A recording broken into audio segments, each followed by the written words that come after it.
Hola, and welcome, Bem-vindo to Yarn Stories with Olivia. This is episode 17 of my little channel here on YouTube where I talk about my yarn makes. I'm a knitter, I'm a crocheter, I've been a lifetime yarn crafter, and I am an equal opportunity yarn consumer. So today is January 24th, and I'm recording a little later than anticipated, but life sort of kept me from recording. My last episode was December 31st on New Year's Eve. So since I haven't seen you since December 31st, let me wish you all a very happy new year, a feliz ano novo, and I hope everyone is well. Thank you for joining me once again. For those of you that are new, welcome into my space where I share my makes and the stories behind my process in making them. You can find me as Olivia30 on Ravelry, where I post my makes and try to put as many notes as possible on the project on there. You can also find me as Olivia30M on Instagram, where I will post a little bit more regularly on what I'm making, as well as some of my life moments that I share. I have several new makes to show. There's been a bit of knitting done over here. In this episode, I don't have a crochet item to show you. I did do a little bit of crochet, which I posted on Instagram about, but it was such a little project I didn't think it was worth talking about on here. Maybe I'll talk about it in the future. But for now, all of my makes that I'm going to show today are knit. I have one knit garment, which you can see I'm wearing, and I'll obviously talk about this a little bit more. I have a finished pair of socks. I have six finished hats, all of which you have not seen me talk about on this podcast. I have a couple of whips that I want to give you an update on, which I did not really show yet on the podcast. It would have been on Instagram, and some future knitting plans. And it was my first time going to Vogue Knitting Live, so I'll talk a little bit about that at the end. And we'll see what else I plug in at the end based on how this conversation is going to go, right? Because I do have my notes, but who knows where I'll veer off, and I'll just complete the podcast at the end. How's that? So let me take this opportunity first before I delve into the projects to say, if you like what I'm talking about, what I'm showing, please consider liking and subscribing and sharing the channel. I would love to get it out there into the YouTube algorithm a little bit more. My next episode will be my 1 year podiversary episode. And in that episode, I hope to do a little giveaway for those that are subscribed. And I hope you'll be joining me in that one. I should be recording that in the beginning of February. So let's start, shall we? Now that we've got all of that out of the way, let's start talking about my first FO of the year. So my first finished object is Ranunculus number 4. Yes, I know. This has been seen, talked about, discussed. Do we really need to talk about the Ranunculus? Possibly, no. But this one is mine, and for the purpose of talking about a make, because I do record these episodes to talk about the reasons behind my makes and what made me decide to knit this for the 4th time.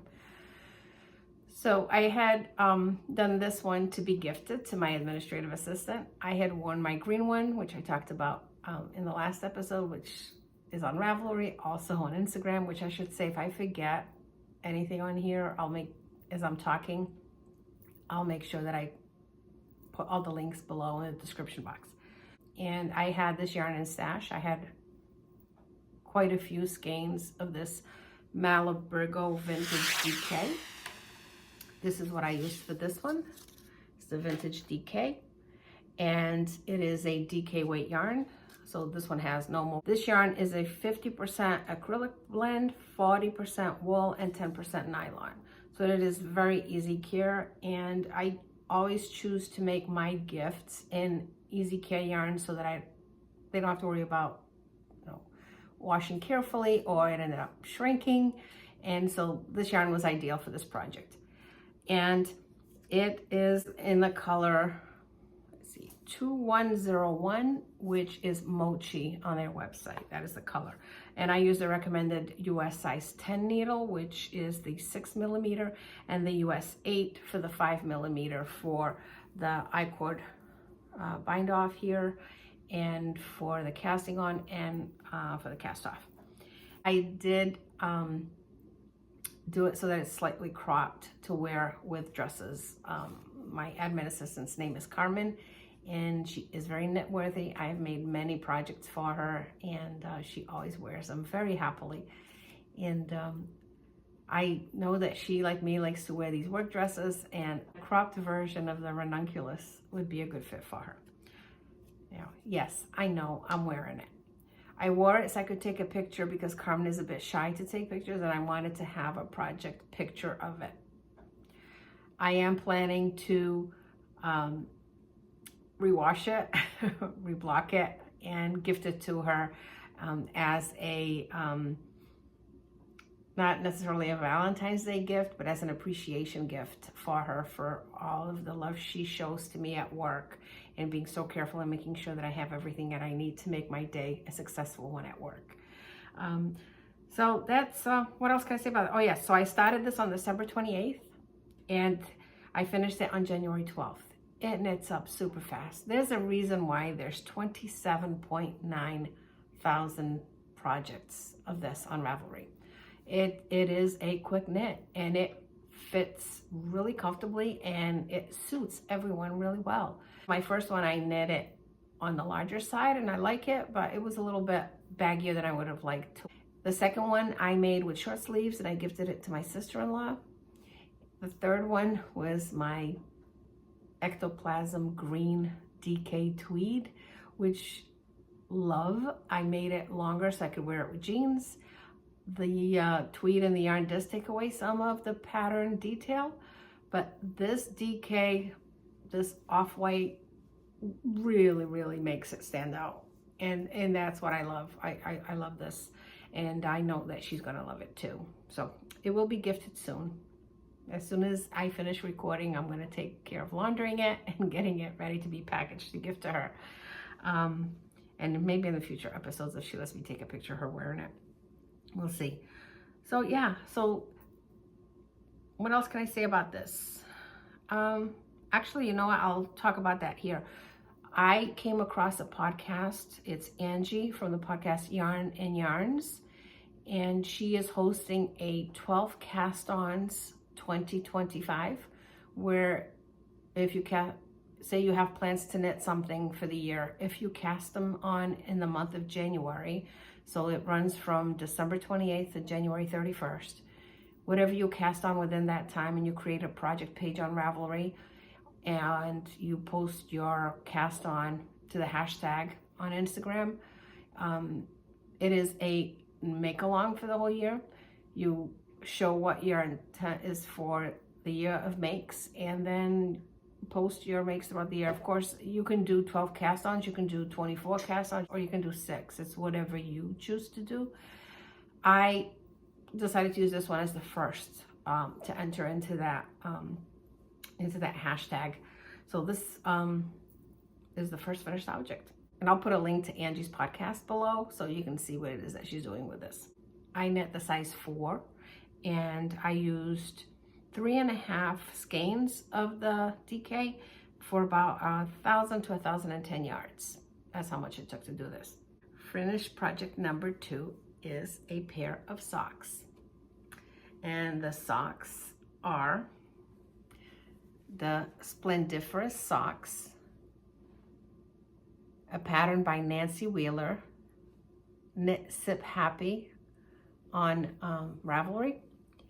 And I had started these on December 12th, and I finished them 2 nights ago. And I love this pattern. It seems like it's a complicated pattern, but it really isn't. It slip stitches. And I wanted a black and white pair, and I had this yarn already caked up because I was going to do something else with it.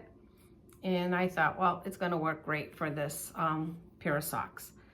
The yarn that I used is Knit Picks Hawthorne Fingering Weight in color Blackbird, and it's their kettle dye. And this is a 80-20, so it's an 80% superwash fine Highland wool and a 20% polyamide. And the white, I used the Stroll Fingering in the color Pearlescent, and this one is a 75-25 blend. So I thought, yeah, they'll work, and they looked really nice together when I held them up. What I didn't realize when I was picking out my colors and starting it is that the content is a little bit different. So the kettle dye is a more tightly wound yarn, which is hard to see on camera. And it's a denser yarn. The Stroll is not as spun. It's got a little bit of a halo to it, and it's a little bit more fragile. In fact, when I was caking it up, I snapped it a couple of times. It got caught on my Swift and I snapped it. So I ended up with 3 cakes. This one caked completely, this one caked in 3. But I had started it, I went with it, and then I saw how my son put on his socks when I was watching my video back here, my December 31st episode where I showed my son putting on his Christmas socks. And I saw how he pulls the socks up by the cuff. And I thought, uh-oh, it might not be a good idea to gift him these, because I got worried that, take him off the blocker. I got worried that as he pulled him up to put him on his leg, I was worried that it would snap the pattern in the pearlescent, not the black, but the off-white. So I made the decision to, once I did the heel flap, I made the decision to make the sock completely in the kettle dye yarn, in the thicker yarn. He does enjoy his yarns. He does enjoy his socks, the thicker weight yarn socks. Most of his socks are Patton's Croy yarn, which is a denser yarn. So as soon as he felt this yarn, he said right away, I love those socks. They're going to be for me, right? Yes, they will be. But the carrying on of the pattern, being worried about that, but he was also of a mind that it didn't need to go all the way because it's going to be in his shoe anyway. So he really wanted was the cuff and the pattern to be done. So here are my socks. These don't qualify for the 12 cast-ons because it was December 12th when I cast them on, but it's my first pair of socks finished in 2025. Go over to check out Nancy's Ravelry page and follow her on Instagram. She also has a YouTube channel here, and she is she's a lot of fun to watch, and she does have a lot of sock patterns that are very easy making. I've made a few of her patterns already, and when Nancy comes out with a new pattern, she always does the first week as a charity drive to an organization of her choice. She chooses different organizations to donate to. So all of the proceeds from the first week of the pattern go to the charity. And then the price on these were $5 Canadian and $3.65 US. Great pattern. Just next time I have to remember to pay more attention to how the yarns work together. I'm still learning. I am still very much a learner of different weights yarn, different texture of yarn, how they work up. Yeah, and I keep saying one of these days you're going to understand it all. Who knows? The third finished object that I have to show you is a hat that I made for my husband. It is a Benjamin Matthews pattern. I love Benjamin Matthews hats. I make them for my husband often. His hats fit him really well. And as has become tradition, anytime we go to New York to go see a play, or in this case, we went for Vogue Knitting Live, I had to make him a new hat. So I made him Benjamin's dashed beanie. And I used, let me fold it up so I can show you. So this is how it has a folded brim. And I used Malabrigo Rios in the color 150 Azul Profundo. And my little tag has been chewed a little bit by Gary. Yes, Gary is here. He's always my little co-host, but he's over there in the corner. And this is what I've got left from the skein. So I have 34.5 grams left.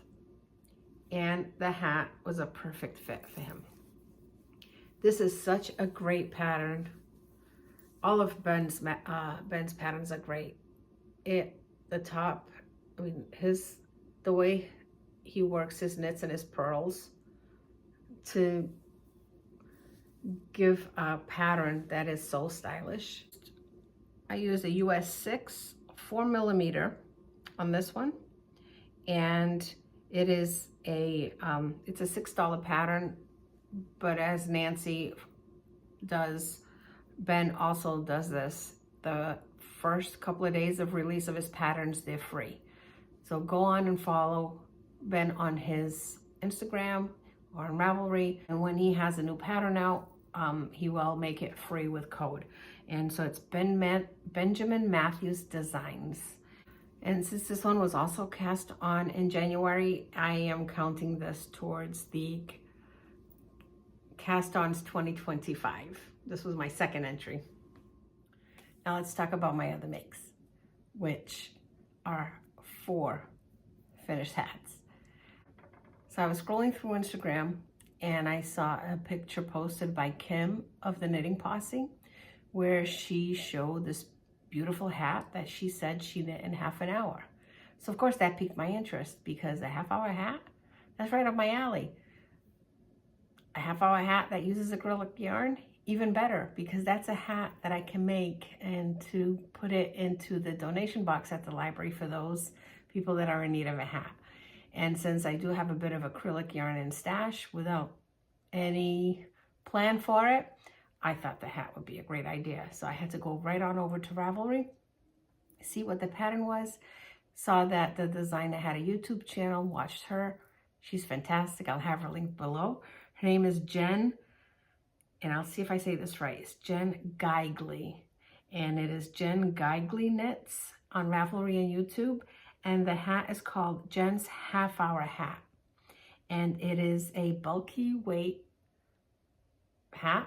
It uses a size 13 needle. No, correction. It uses a size 15 needle.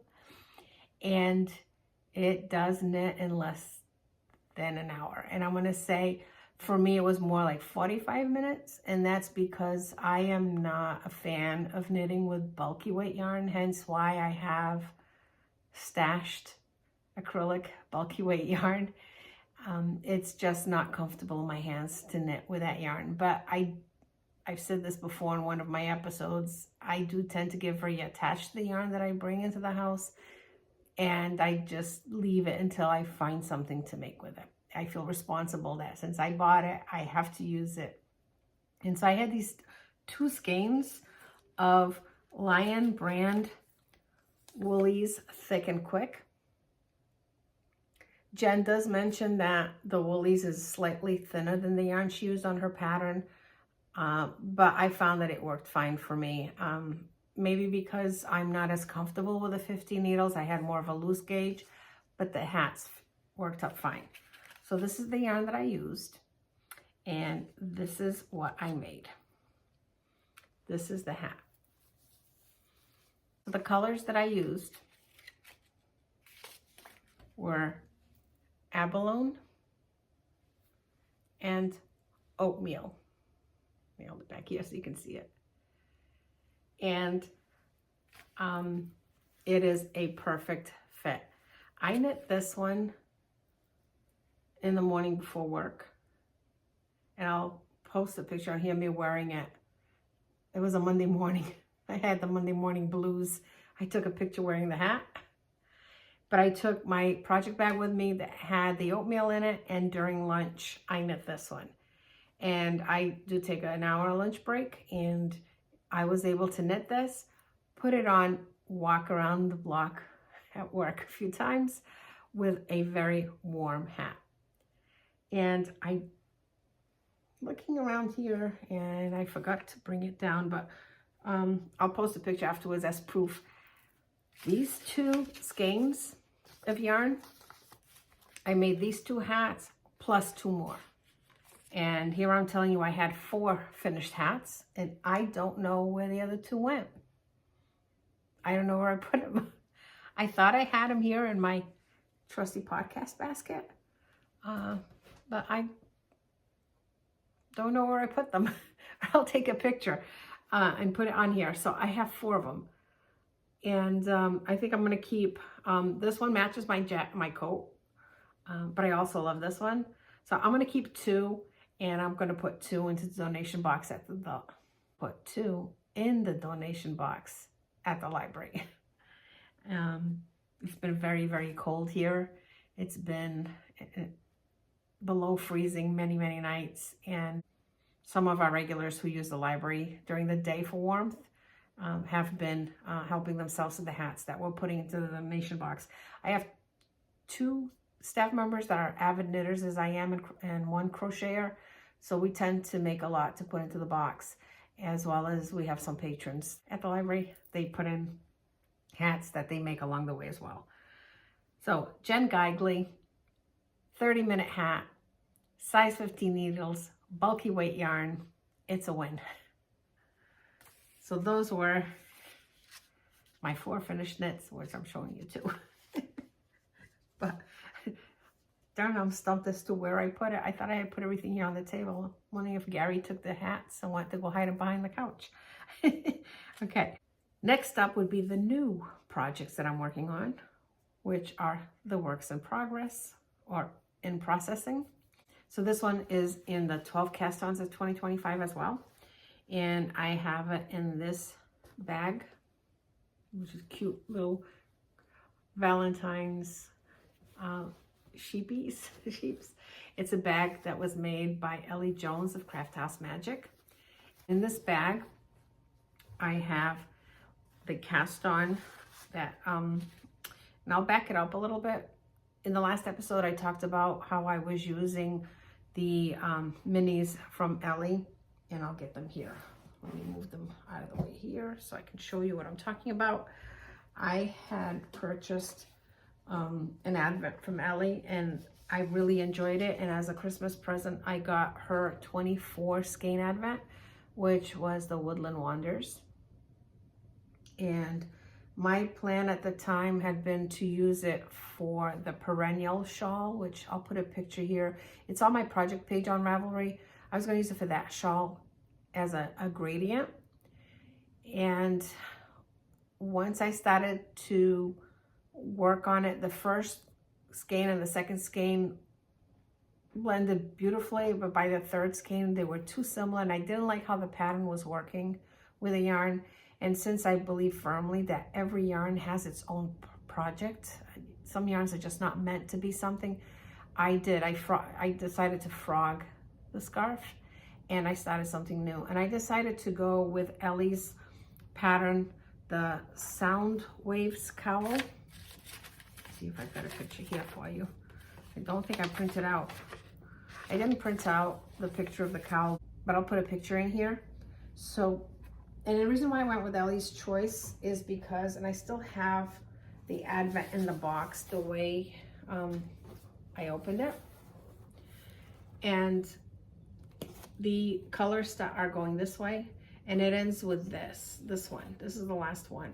And this one will blend in beautifully with the first one that I cast on. So this is the advent from Allie, 24 skeins. And this is what it's looking like on the needles. So here's the two first colors. Color number 1 and color number 2. As you can see, they were different enough that in the other pattern they looked well, but by the time I was going to get to the third color, it just didn't stand out as well.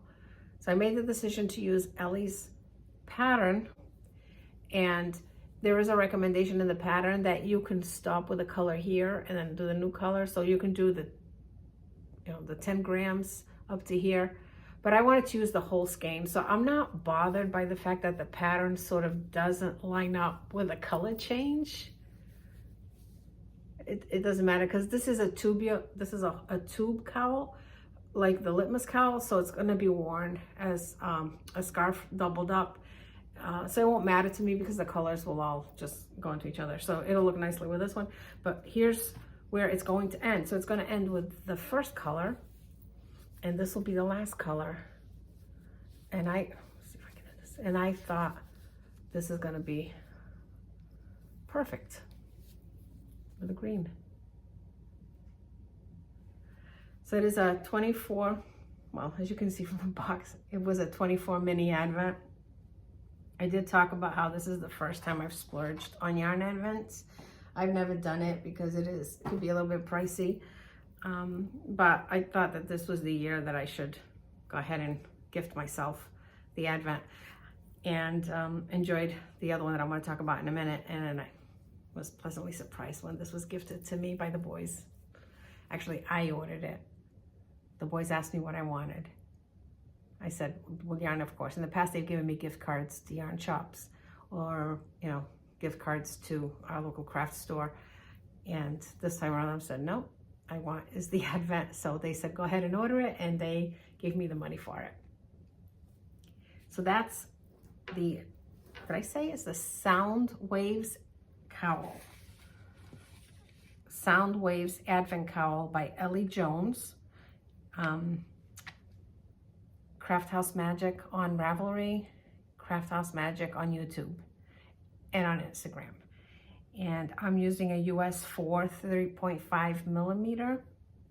It is a $5.48 pattern, and it is 4 pounds 25. Get a chance to go watch Ellie. I've been watching. Ellie was the first podcast I ever came across in 2020. I want to say in March of 2020, soon after the whole lockdown thing. And she's got these great half-hour episodes, just perfect for spending time with on my lunch break every Thursday at 1:30. Her episode is uploaded, and I spend lunch with Allie every Thursday. So that's this project for that one. I don't think, and as I work through it, we'll talk a little bit more about it. But the one that I first started to work on that was also using Ellie's yarn, which I am keeping as well in one of her bags. This one is the Every Which Way cowl. And this one is inspired by seeing Nancy Wheeler when she did hers with her hand spun yarn. And I'll put the photo here of what it was looking like when I first cast on. I have, let me get here. I am keeping the ball of yarn here, and the advent came with a cute little bag.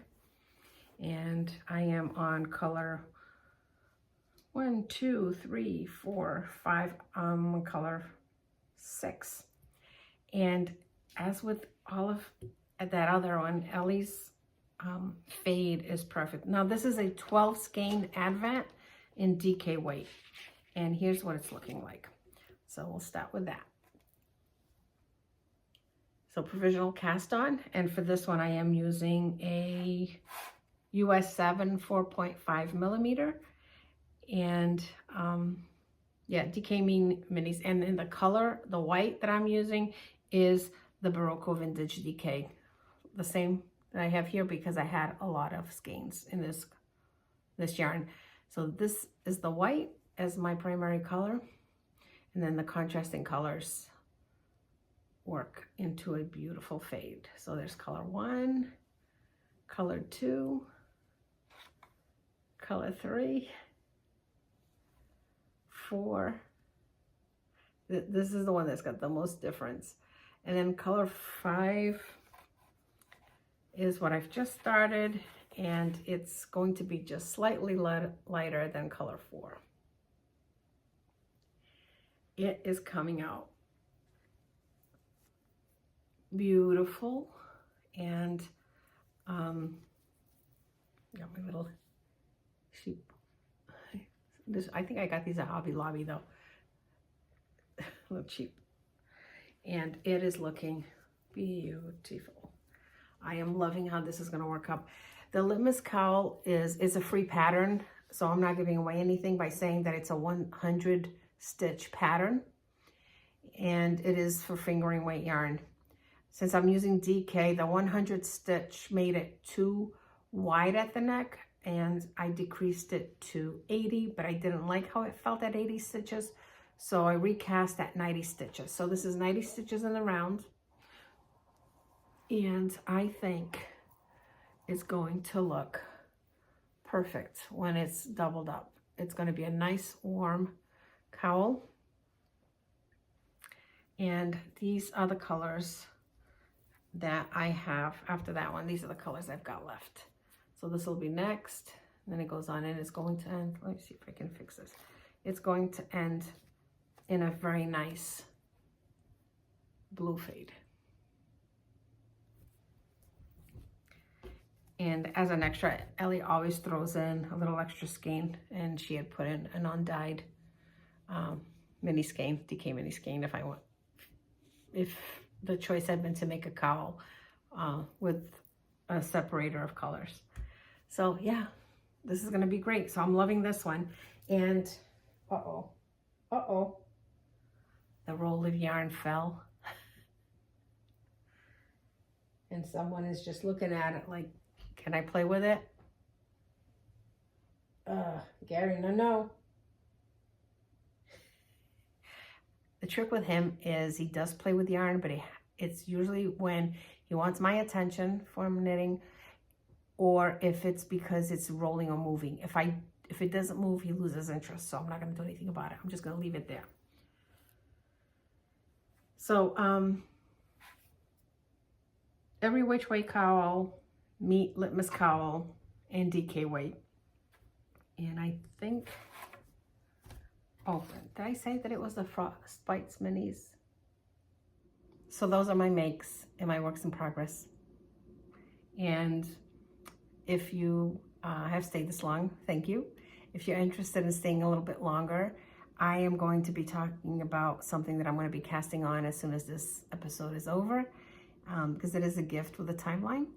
I'm going to talk to you about how I keep my journal of my makes in terms of yardage used up in the yarn that has come into the house. And I'll add here at the end a little bit about Vogue Knitting Live and my experience with it as well.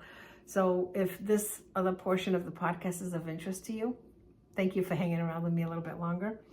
So let's start talking about what I am going to have to get on with pretty soon.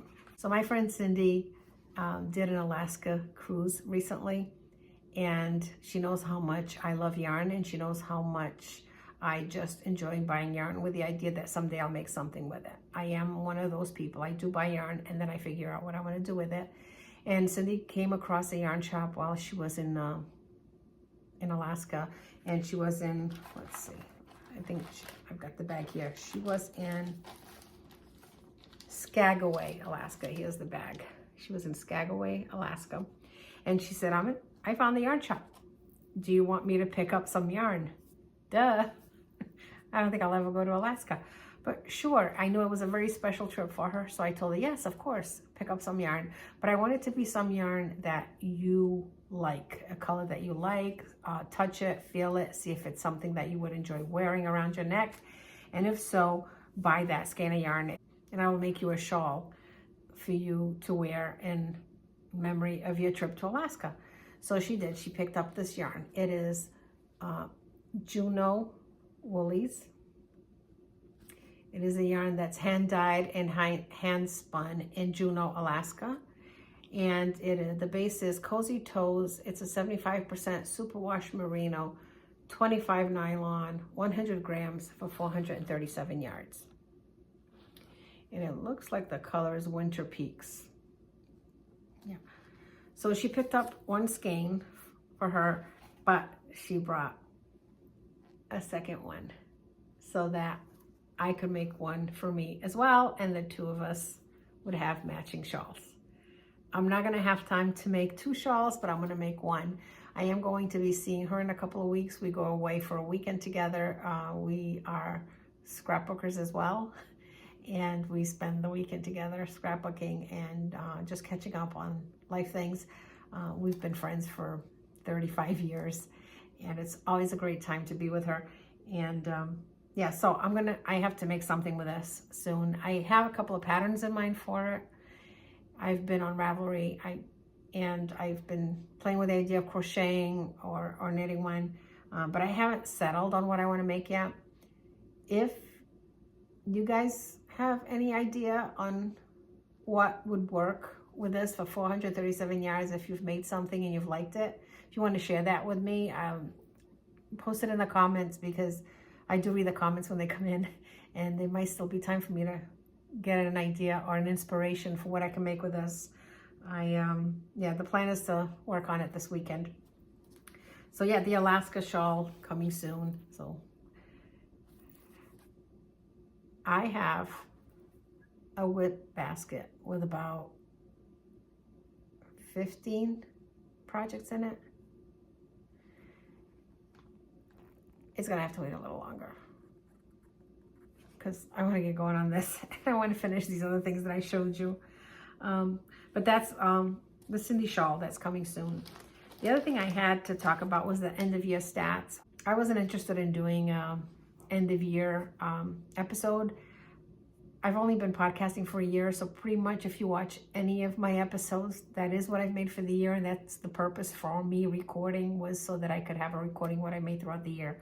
Since I also post quite regularly on Instagram what my makes are, and on Ravelry, I didn't see the purpose to record an episode on those things. So if you want to go back and watch my episodes, you'll see what I've done for 2024. What I do, and I've been doing this for years, is I do have a journal where I journal the makes throughout the year, but not for fancy journaling, but more for amount of yardage used. And I am one of those people that, as I said, I buy yarn.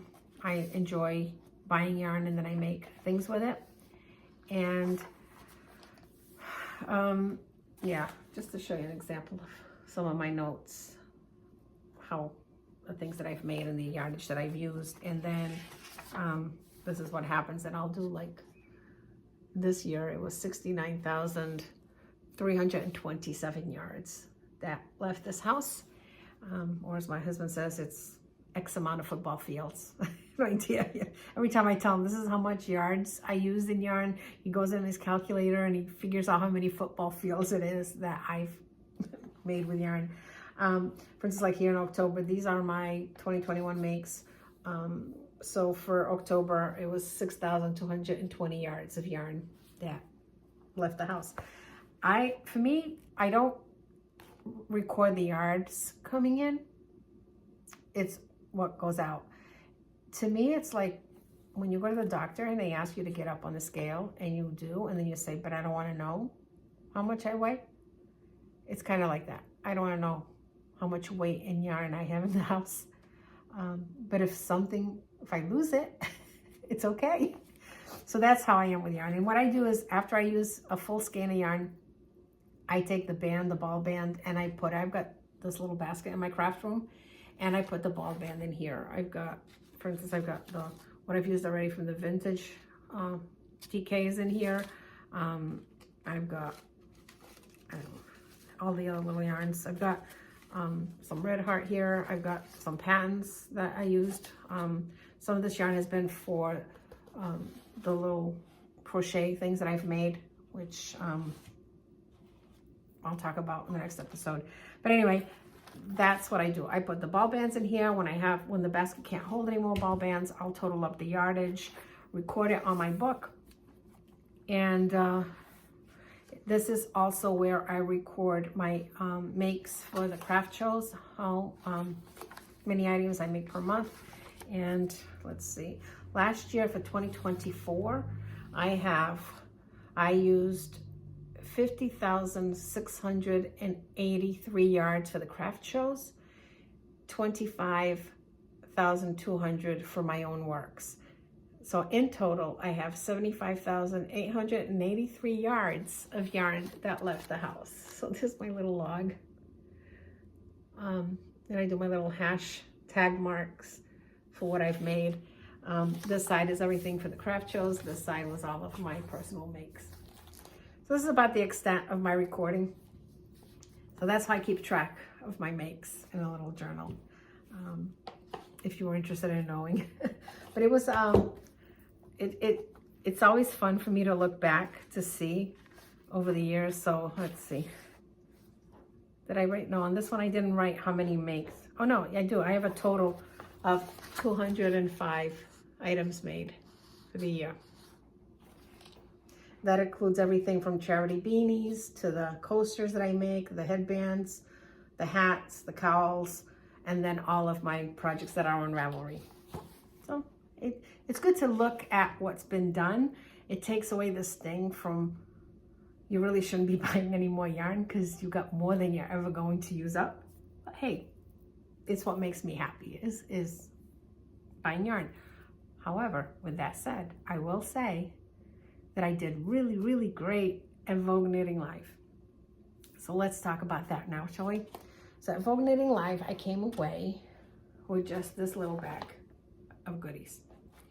And I was so proud of myself. My reason, move this out of the way. My reason for going to Vogue Knitting Live this year, I'd heard about it for years, but I've never felt that I was that accomplished of a knitter. So this year I decided to do Vogue Knitting Live because a designer that I've been following for a while was going to be teaching a class. It is Andrea de Castro in English. He is Geigley Knits on the social media platforms. And he was teaching a class on colorwork knitting in Portuguese style.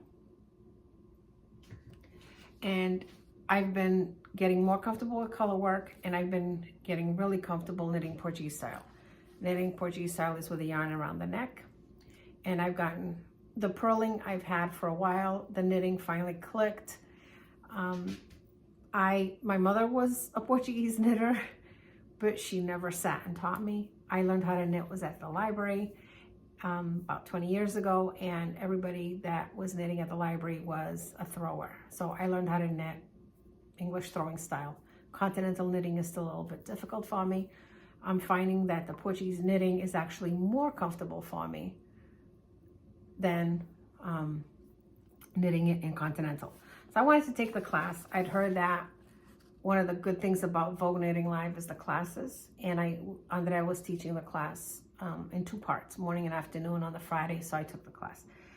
I did walk through the marketplace a little bit after the class on Friday, and it was nice, but it wasn't, it was very full, and maybe because it was in a building, I felt somewhat claustrophobic. So I did a quick walk and I left. There were some familiar booths there, some vendors that I had already seen. So I didn't feel like I was missing out very much on that night, on the first night of the event. I did go back on Saturday, And Saturday was a different experience for me. I didn't sign up for any classes on Saturday. What I did do was I chose to do the marketplace at a slow pace. I took my time, because the thing about Vogue Knitting Live that I found was that it reminded me a lot of a work conference. Very much like a work conference, maybe because it was at the hotel, the setup of the vendors in the halls. It was very similar to the library conferences that I go to, except instead of books and book vendors, there was yarn and yarn vendors. And on the floor where you registered on the 4th floor, there were 3 tables set up with information for the programs, the legacy program, which is if somebody passes away with an unfinished project, you can coordinate with them to have it finished. They have volunteers who finish the projects. The knitted knockers table was there, and a knitting museum table was there. So those were my first 3 tables that I stopped at. And because I was in this mode of it being almost like a work conference, I actually registered with my email, and I used my work email instead of my personal email. Had to go back and fix that because I do want to keep the 2 separate. And after that, I took my time just walking around slowly, and the first people that I saw that I recognize were Kevin and Ray from Needles at the Ready podcast, and it was Kim, Kate, and Laura from the Knitting Posse. I've known them personally for about 4 years now. I met them at a yarn crawl that we did in 2021, and it has become sort of tradition. Every time I see them, I do want to take a photo, because someday I'll do a collage of us as we progressed in these pictures. I did not take many pictures of the event. I didn't videotape much. I knew that there would be a lot of people out there. I saw a lot of people recording who can record much better than I can. So I'll put a link here. There was one video that I saw where she did justice to the event. So I'll put the link below. But primarily I wanted to just live in the experience of it. After spending a little bit of time with the guys and with Kim, Kate, and Laura, I tackled the marketplace a little bit. And it still was crowded, and there was some things that I saw that I really admired, but I had gotten a text earlier that morning that our friends who had decided to join us by surprise, they showed up on Friday night by surprise, had wanted to go see a Broadway show, had bought tickets, and now I owed the money for another Broadway show. We had already bought tickets to go watch 6 on Thursday night, and now we're gonna watch another show on Friday. So I said, no, you're gonna be good. You're gonna hold on to the money so that you can pay for your share of the Broadway tickets. And so yeah, I did good. I held strong. So what I came away with, we went to go see 6, and we went to go see Death Becomes Her, which is phenomenal. If you get a chance to see this, it is so good. It's just brilliant. The singing, the dancing, the acrobats, the comedy, fantastic. So here's my knitting tag, and this is what I came away with. I bought just some minis. These, I think I got 3 fingering weight minis and 2 DK minis, and it was from Amy's Trinket Shop. I stopped in her booth to look at the stitch stoppers, but there was a lot of people looking at the carousel, so I just looked to the side and I saw the minis in the basket that she had, and I decided to just go with the minis. I have enough stitch stoppers. I need to get more, but I do want to build up on my colors for sock knitting for the heel and toes, or for that pop of color at the top. I tend to have a lot of blues and grays, so I was looking for something more colorful, and these 2 would DK weight. And I thought these would, if I needed another skein of yarn to go into this, I thought this would go well. So that's it. This is it. This is the yarn that I bought. And I was on the hunt for something different. If I saw something, and I did. as soon as I saw it on a spiral right towards the end, a lot of the booths were a little bit crowded for me to go into, so I tended to just walk on the outside perimeter and look into the booth and not actually go inside. And this one really caught my eye, and it was the Sustainable Sewing Shop. She had bags, but she had, and here's the QR code from her shop. But what she did have that was different, and I didn't bring it here, but what I'll do is I'll put a picture of what it would look like. She had these hanging there. These are circular needle holders. And I just thought it was so creative. It's just with a snap. You put your needle points into each of these, and this goes over the cable to keep it organized. So I picked up 2 in the blue. I just thought they were so different. And you can, attach it to your project bag so that I was thinking, like, when I was working on this was a size 8 and a size 10. So the needles, while I was working on the 8, the 10 could have been sitting on this, and then vice versa. When I was done with the 10s, then I would have put it on here, and this would have been the 8. So that's why I want to put these in my project bag. But I thought they was just so different. I haven't seen anything like this yet. And that's what I came away with, is if I was going to buy something, it had to be something that I didn't already have. Yeah, so that was it. I mean, who am I? But I really, but let's go back to my reason for being there, which was the class with Andrea. He did such a phenomenal job. And one thing I would say is that I definitely recommend going to Vogue and taking a class. By far. It is the best value of your time. It's worth the money if you don't do Marketplace, but if you at least take a class. I just came away feeling like I learned more, and I'm a more confident knitter now that I understand a little bit more about color work and color choices. And even though the class was knitting in the Portuguese style, there were several individuals who signed up for the class who didn't realize they had to know how to do Portuguese knitting. And Andrea was fabulous. He just, well, it'll be fine. We'll work through it.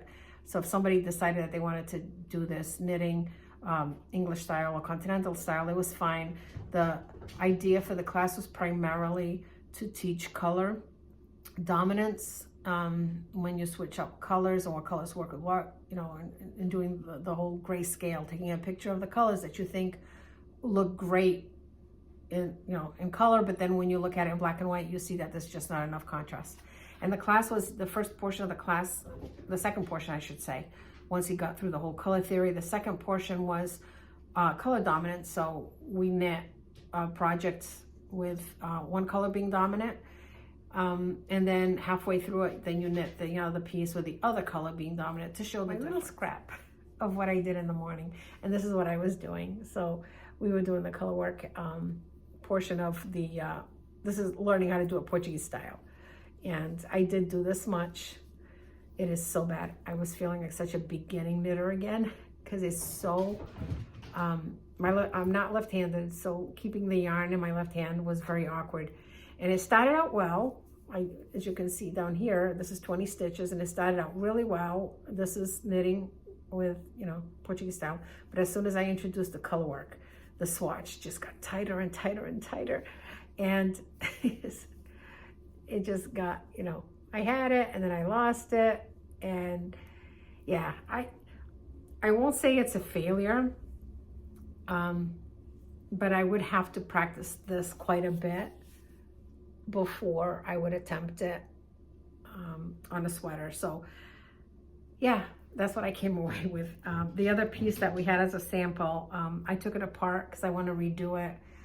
Andrea asked if once we finished with it, we could post the little swatch on his page, and what I did for the second portion of the class was really, really bad. So I'll redo that and post it on his page one of these days.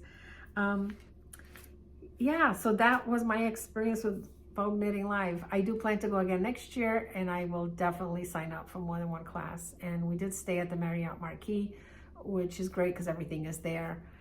My husband went, and I had him wear one of my scarves, and he wore the dashed beanie. And while I was in class, he, you know, sat in the lobby, or he sat at the bar to have his espresso martini after lunch.